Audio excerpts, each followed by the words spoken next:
Assalamualaikum warahmatullahi wabarakatuh.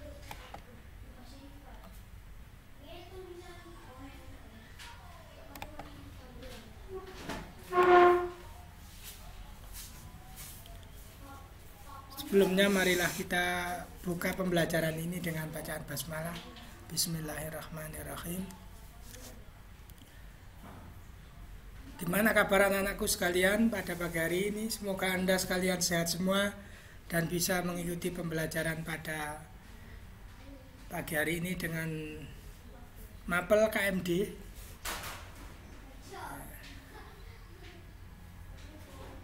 dengan topik perjuangan tokoh awal Muhammadiyah. SMP Muhammadiyah 1 Kota Mojokerto, inspiratif, smart, teknologi, kreatif, dan istimewa.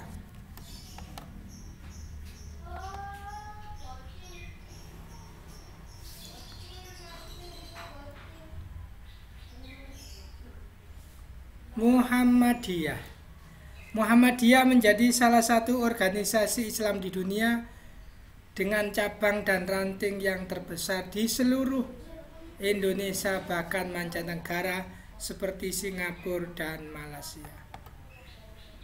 Sejarah panjang Muhammadiyah.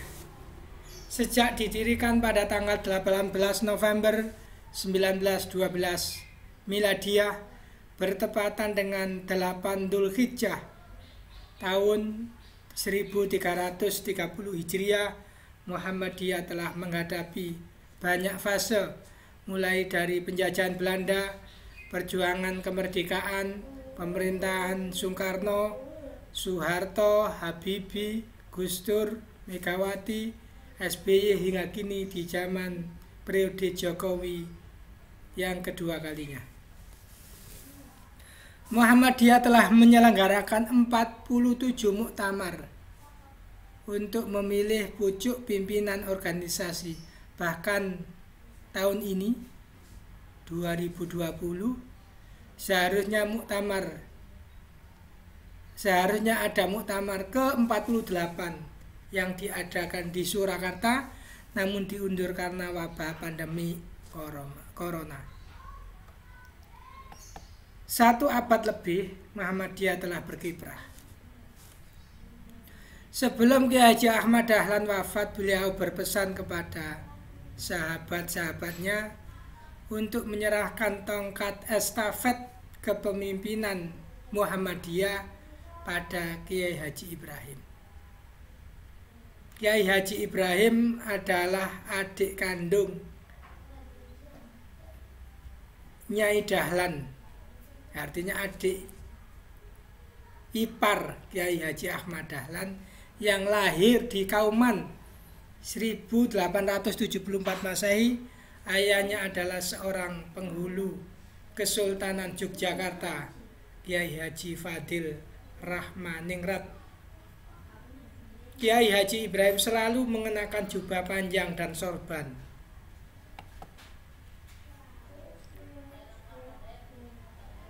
Masa kecil Ibrahim dilalui dalam asuhan orang tuanya dengan diajarkan mengkaji Al-Quran sejak usia 5 tahun. Ia juga dibimbing memperdalam ilmu agama oleh saudaranya sendiri, kakak tertua yaitu Kiai Haji Muhammad Nur. Ia menunaikan ibadah haji pada usia 17 tahun dan dilanjutkan pula menuntut ilmu di Mekah selama lebih kurang 7-8 tahun.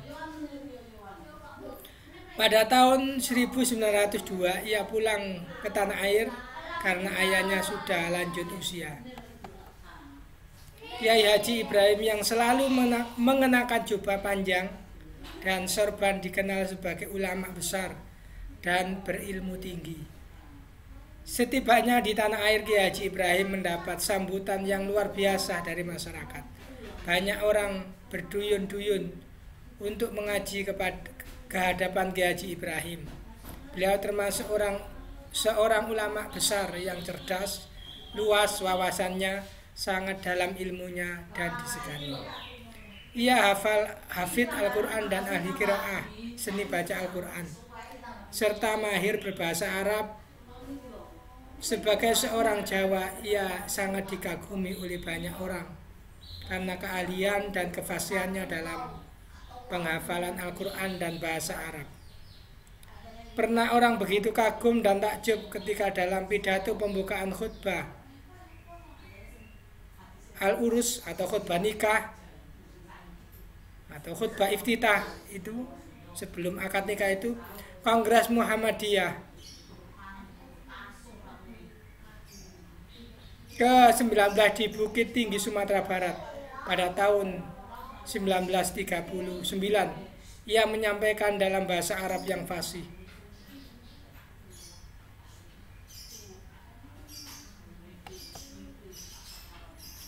Kiai Haji Ibrahim juga memimpin kaum ibu supaya rajin beramal dan beribadah, senantiasa mengingat Allah, rajin mengerjakan perintah agama Islam, dan diberi nama pengajiannya Adz-Dzakirat, ditulis oleh Suja 1933. Perkumpulan Adz-Dzakirat ini banyak memberikan jasa kepada Muhammadiyah dan Aisyah. Misalnya banyak membantu pencarian dana untuk kas Muhammadiyah, Aisyah, PKU, bagian tablik dan bagian taman pustaka. Pengajian yang diasuh Kiai Haji Ibrahim itu memakai metode sorokan dan weton. Pengajian dilaksanakan setiap hari kecuali hari Jumat dan Selasa. Dalam menerapkan dua macam metode tersebut dipakai waktu yang berbeda, yaitu pada pagi hari pukul 7 sampai 9 dengan cara sorokan, yaitu mengaji dengan diajar oleh seorang demi seorang satu persatu, terutama untuk anak-anak muda yang ada di Kauman pada saat itu. Pada sore hari sesudah asar sampai kurang lebih pukul 17 dengan cara weton, yaitu cara mengajar mengaji dengan cara kiai membaca sedang santri-santrinya mendengarkan dengan memegang kitab masing-masing. Masih semangat anak-anakku? Kepemimpinan. Semenjak kepemimpinan Ibrahim, kemajuan Muhammadiyah begitu pesat. Muhammadiyah berkembang di seluruh Indonesia dan meresap di seluruh Jawa dan Madura. Kongres-kongres mulai diselenggarakan di luar kota Yogyakarta, seperti Kongres Muhammadiyah ke-15 di Surabaya, Kongres Muhammadiyah ke-16 di Pekalongan, Kongres Muhammadiyah ke-17 di Solo, Kongres Muhammadiyah ke-19 di Bukit Tinggi, Kongres Muhammadiyah ke-21 di Makassar, dan Kongres Muhammadiyah ke-22 di Semarang. Dengan berpindah-pindahnya tempat kongres tersebut, maka Muhammadiyah dapat meluas ke seluruh wilayah Indonesia.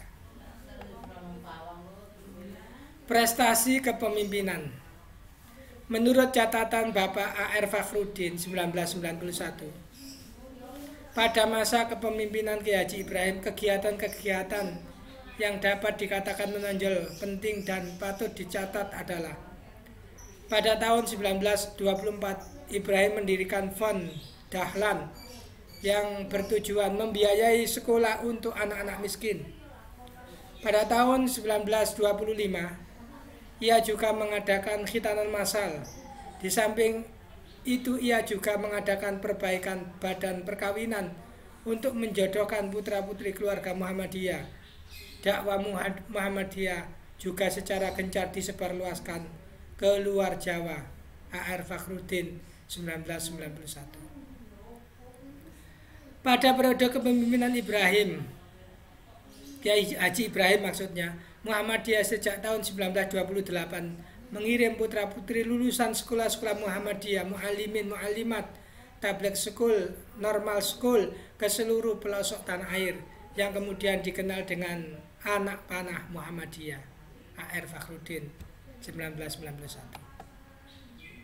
Pada Kongres Muhammadiyah di Solo tahun 1929, yaitu pada masa kepemimpinannya, kepemimpinan Kiai Haji Ibrahim, Muhammadiyah mendirikan Wigetster Mai, yaitu badan usaha penerbit buku-buku sekolah Muhammadiyah yang bernaung di bawah Majelis Taman Pustaka. Pada waktu itu pula terjadi penurunan gambar Kiai Haji Ahmad Dahlan karena pada saat itu ada gejala mengkultuskan beliau. Sementara dalam Kongres Muhammadiyah ke-21 di Makassar tahun 1932 memutuskan supaya Muhammadiyah menerbitkan surat kabar. Untuk pelaksanaannya diserahkan kepada pengurus Muhammadiyah cabang Solo yang kemudian hari dinamakan Adil. Kiai Haji Ibrahim selalu terpilih kembali sebagai ketua umum dalam 10 kali Kongres Muhammadiyah selama periode kepemimpinannya. Ia lebih banyak memberikan kebebasan gerak bagi angkatan muda untuk mengekspresikan aktivitasnya dalam gerakan dakwah Muhammadiyah. Di samping itu, ia juga berhasil dalam membimbing gerakan Aisyah untuk semakin maju, tertib, dan kuat. Ia juga berhasil dalam meningkatkan kualitas takmirul masjid, pengelolaan masjid-masjid, serta berhasil pula dalam mendorong berdirinya Koperasi Adz-Dzakirat. Kiai Haji Ibrahim selalu terpilih kembali sebagai ketua dalam 10 kali Kongres Muhammadiyah selama periode kepemimpinannya.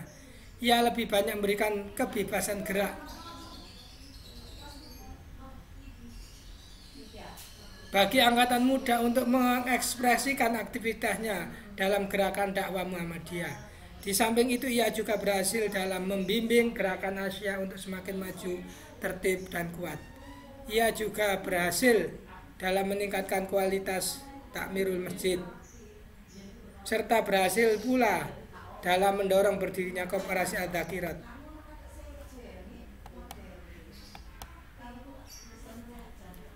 Kiai Haji Ibrahim wafat dalam usia yang masih sangat muda, 46 tahun, pada awal tahun 1934 setelah menderita sakit agak lama. Di bawah kepemimpinannya Muhammadiyah mengalami perkembangan yang sangat pesat. Bahkan pada Kongres Muhammadiyah ke-22 di Semarang pada tahun 1933, Kongres Muhammadiyah terakhir dalam periode kepemimpinan Kiai Haji Ibrahim, cabang-cabang Muhammadiyah telah berdiri hampir di seluruh tanah air.